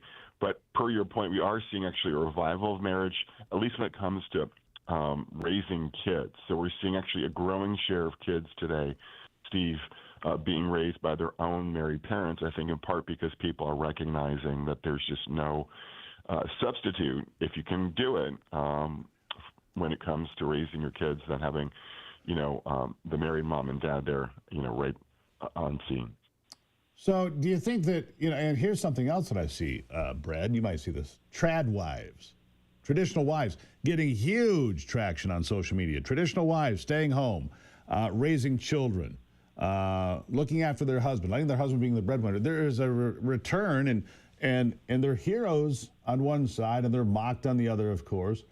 But these trad wives, big trend, isn't it? Yeah, there are a lot of women online who are kind of basically, making or spotlighting kind of, the value of doing things in a more traditional fashion, kind of focusing more on domestic life, making homes beautiful, raising, kids with a lot of attention. Obviously, I think probably one of the more famous examples of this is Ballerina Farm, where you have this woman, married mother, raising, I think, 8 kids in Utah and kind of doing so in a beautiful and powerful way. So this is kind of it's a reaction, I think, to kind of the girl boss dynamic that we saw playing out about a decade ago. Yeah. In a way, it's the Martha Stewart view of America, of, cooking wonderful meals and having wonderful flowers and raising gardens. Of course, Martha Stewart was not exactly traditional. She was a hardworking individual, became the first billionaire woman who built her own net worth. But traditional marriage is more popular now. Do you think that's a trend that's going to continue, Brad? So I think we are going to see kind of, when it comes to family life, we're going to see a growing minority of couples kind of doing things in a more traditional way. And that's in part, Steve, because marriage and family life have become more selective, more optional. And so the kinds of people today, Steve, who are making the effort to get married and have kids often are more conservative or more traditionally minded than the general population. So, I think we'll see an uptick in the minority of couples who are, doing things where mom is at home full time and dad is working outside the home. There you have it. Brad Wilcox, professor of sociology, director of the National Marriage Project, University of Virginia. Brad, thank you for being here. Steve, thanks for having me on today. There you have it. Look, I think that it's a nice swing back in the right direction. These trad wives, they get made fun of, but some of them making a bunch of money too. I don't know, Ms. Magazine attacking them, of course, so why wouldn't they, right? Trad wives are normal, and that's the way that is. If you'd like to lose weight and feel great again, My Pure Health Solutions might be your ticket to freedom when it comes to, getting rid of the weight you don't want. Tired of the aching joints and the just not looking in the mirror? Do this. If you're somebody that's in that position, go to gruberhealth.com. Look, I did this 7 years ago. Ivy and I were talking about it over the weekend. I never went back. And Ivy and I went together, 14 years. So 7 years ago, I decided I was going to lose weight. I did it with My Pure Health. Great company in Southern Michigan. Great company. Never went back to where I started. Yeah, my weight came back a little bit, but look, it worked. And if you're tired of looking in the mirror, or not feeling well, or just feeling, go to Gruber Health. There it is, up for the streaming folks. There it is. Gruberhealth.com. You can find out more. Save money, too, by going there. Talk to Missy and Charity, my good friends there. We've become friends over the years. They've been with me for a very long time, and they will change lives. Gruberhealth.com. If you stick with it, it works. If you don't cheat, it works. Gruberhealth.com. Lose weight, feel better. Ivy is straight ahead. Now hiring? We've heard you.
All right, welcome back to it. You look great. Trust me on that. Ivy's in the room, and she's just checking real quick. You look great. Ivy's here. She always looks great. She makes me look like, well, not as great, I suppose. Good morning, Ivy. I make you look better. What do you mean? What's that? I make you look even better. Well, of course you do. You know what makes Steve look better? Ivy on his arm. That's no question about that. I want to start with Gretchen Whitmer, but I decided I wanted to reflect on what we saw in northern Michigan. We were up there over the weekend, and I played the tape that I recorded yesterday when I got jumped out of the car and went and recorded the tape. The devastation from this ice storm, we were out of the country. We were in Costa Rica, but the devastation, it's mile after mile, and it's broken trees and power poles and houses that have, limbs and so forth. I mean, it's pretty jaw-dropping, isn't it? It is. I mean, we saw, maybe 30 miles of the Or road more. along the roadway, and it's hard to really conceptualize how bad it really is until you see it for yourself. Hundreds upon hundreds of pine trees that were clearly snapped. Yeah. Halfway up their trunks, and trees everywhere. You could still see down power lines. You could see that new poles had been put in. Well, we saw power crews working, and there was one field there, I think it was by Elmira. I looked at it, we pointed at it, and you said, I think that's where they're just taking everything. I think you're right. It's a big flat field there, and it was piled deep with piles of brush. 6 feet high of broken limbs and brush and everything else, probably just from that local area. But it was really astounding how terrible it really was. Yeah, and this apparently, and here's what we were told by everybody up there, because we talked to different people about it. I mean, we were pretty shocked at the extent of the damage. Look, we've seen tornadoes near our house, what it looks like, where the path of tornado. This looks like 50 tornadoes went through and just clipped everything, right? It was just it looked like a brush hog had gone through and just mowed the top of the trees. Yeah. And that occurred actually here where we live, not too far away, when a couple years ago the tornado went through. That's what it looks like around I-96. If you're familiar with that area, you know what I'm talking about. But it looked like that for mile upon mile, all the way into Boyne City. Yeah, and we didn't see the worst of it. I hear that Elmira is worse, which is south of that, the Gaylord area. I hear north and east, east of the Gaylord area is worse. So, I mean, really devastating there. And the workers are continuing, the people working on the power lines and things like that. 10,000 people still, apparently, without power. 10,000. Right, Very and remarkable it's not thing. supposed to be back on for maybe another 30 days in some areas, which is crazy. when you really think about it. Yeah, if you're you're on the end of a dead end road, or you got some isolation, you could really be. I mean, how long can you run generators? Honestly, Thankfully, we put in an auto fire generator here at the. And that's a big bill, if you think about it. If you're out of power for months and you're sucking in all of this propane or natural gas to run your home, I mean, that is expensive. A very expensive undertaking. So it's not only if you have the luxury of having a backup generator, and I don't know, there were a couple of camps there that they had created for some of the folks without power, and some camps for the road crews and things like that. But really, really sad state of affairs up north. And, it's just one of those things you just never know. Worse than 100 years. What weather is going to bring, and make sure that you're always prepared for the unexpected is what I suggest. Correct. Worse than 100 years. All right. So unexpected. I can't get this image out of me. I don't understand it. I didn't see it when it actually first happened. Again, you get back from vacation, you're just hustling to keep up. The first week back is a blur. But for some reason, Gretchen Whitmer went into the Oval Office and tried to hide. She had like this big folder in front of her. Like, man, you're the governor. I don't know what the hell she was doing. She was like, had her arm up, and she's like, what are you doing? What is that? I don't know if you saw any of her interviews after her meeting with the president. But she said, I wasn't expecting to be in the press conference. I just walked in and expecting to have my meeting with them, and here are all the cameras, and they're pointed at me, and we're having a conversation. But I don't know. It was a very strange moment where she was, I don't know if she was needing to compose herself, or she was. And for those of you on the streaming video, you can see it right there. And by the way, we're now on YouTube live every day, and so people seem to really like this experience. Hey, if you want to come and comment, we'll put up your comments. We'll engage with you there. So. But you can see the video there of her. What is she doing? Look, this would be on her staff, by the way. If you don't know that there's a bunch of people in the Oval Office, you think you're going in there by yourself, somebody didn't do their homework. Sure. And that's not on her. That's on her staff for not doing their job. I am sorry, Governor. Your staff needs to know that. And if you don't want to be in there with all the cameras, don't be. But if you do go in there, I think don't act like a 2-year-old and play peekaboo. Well, that wasn't her whole time being No, in there. it wasn't. But I mean, it's just silly. She did engage, to be fair, but it is one of those moments where you're like, what the heck was she doing? Was she doing like a breath check? She's like, oh my God, all these people are here. Like, do I smell okay? A breath check. Well, next thing you should go check her pits. Come on. Just saying, it's just kind of absurd. Yeah. You know? I did an interview here recently with a pretty famous guy. His breath was awful. Well, he'll remain nameless. It was like, ah. Mint, sir? Like a tic-tac. But, you know, you do scratch your head and you wonder, what the heck was she doing? And she'll get criticism for that. But, you know, overall, I think her comments were positive regarding her meeting with the president. And that's a good thing. I think we need more of that. Agreed. I don't know if we actually listened to an interview over the weekend. Bill Maher talking with about Bill his Maher. visit Thank to you very much with Bill Maher. Yeah. He went to the White House. He had a really great experience with the president, a very positive experience. And now the left is attacking him. Yeah, the president would ask him questions like, what is your take on this situation? Right. Yeah. And he listened and he took criticism well. He didn't get angry. He just, you know, asked him a lot of questions. Then he took him to the swag room, someplace you and I have stood. Well, he calls the BJ room, which is more accurate. Right, which is the Monica Lewinsky room off the Oval Office. Ivy and I have been there, and now Bill Maher's been there. Right. It was just fascinating. Anyhow, but Bill Maher did a great wrap up of his meeting with Donald Trump, and he like, did listen, it on the program. I'm not going to criticize him if he doesn't deserve it, and we need to talk to people more on both sides of the aisle, and that's what my point was with Whitmer, is she did that as well, and I think that is where we need to go going forward. And there, a compliment for Gretchen Whitmer. There you have it. And it's true. We need more of this. And in fact, I think she should invite Donald Trump to Northern Michigan to see the damage. That brings it full circle. Absolutely. Ivy, thank you. Love you. Thank you. I love you. Patriots Relief, your America First CBD.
I'm going to go ahead and check the futures here and make sure that everything is, let's see, how are we on futures here today? Blah, blah, blah, blah, blah. Yes, it looks like the Dow's going to open plus 400. That's good news. The S&P up 80. And the NASDAQ 300 plus. So we're in the green to start the day. That's good news. Mark Zuckerberg is in the hot seat to start the day. Mark Zuckerberg will be in front of Judge Boasberg. Yeah, that guy. He'll be in front of Judge Boasberg any moment now as they try to sort out whether or not Meta, which is Facebook, Instagram, WhatsApp, and other holdings, if that's a monopoly. Federal Trade Commission got it into court. What happens here? This is a $1.4 trillion company. $1.4 trillion company. It hasn't been attempted on this scale since AT&T was broken up in the 80s. That's been 40 years ago.